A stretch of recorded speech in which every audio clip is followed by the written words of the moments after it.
अव ऐकलं का? उद्या बाजारचा दिवस आहे. मला घेऊन चला की. आपल्या बबड्याला का नाही पैरण घ्यायच्या आणि बाळीला चिरडी पाहिजे.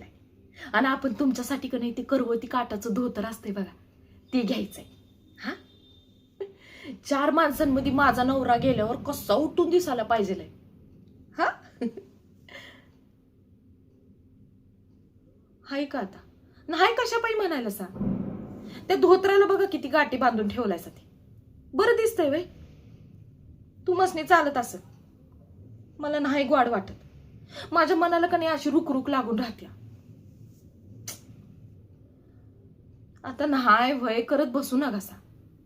आणि हे बघा, मी तुमच्याकडनं एक पैका बी मागणार नाही.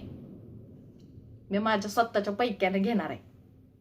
अहो मी पै पै करून साठवल्या ती पैक. तुम्हासनी पाहिजे तर त्या तळ्यातल्या त्या गाडग्यात का नाही तिथं जाऊन बघा, म्हणजे खरं खोटं काय ते समजेल तुम्हासनी. तेव्हा उद्याच्या बाजारी जायचं म्हणजे जायचंच. न्याल नव कारभारी.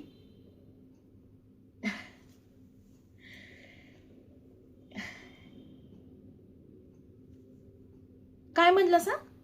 साळा? त्या साव माळणीची साळा नाही बया, म्या नाही जाणार तिकडं.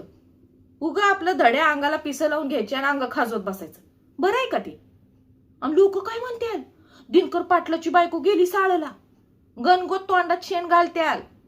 हे म्हणजे असं झालं, कमराचं काढायचं आणि डोसक्याला बांधायचं आणि गावाभर हिंडायचं हाका मारत सारखं. काय तर म्हण बाई शिकली पाहिजे, बाई शिकली पाहिजे. हवं मी तर दिवसातनं 4 ते 5 वेळेला शिकत्या. हे बघा, हवा बदलली का पडसं होते आणि मग येत्यात शिका. तुम्ही का नाही त्या बाईला जाऊन सांगा, म्हणावं माझी बायको सांज सकाळ शिकत्या. उगा आपलं धडक्या चुलीला मोडकं लाकूड कशाला पाहिजे.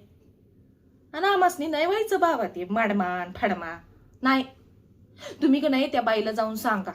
तिला म्हणावं तुझा निरोप का नाही इकडं आमच्या घराकडे धाडू नगस. तुझी साळा तुला लखला. साळा म्हण.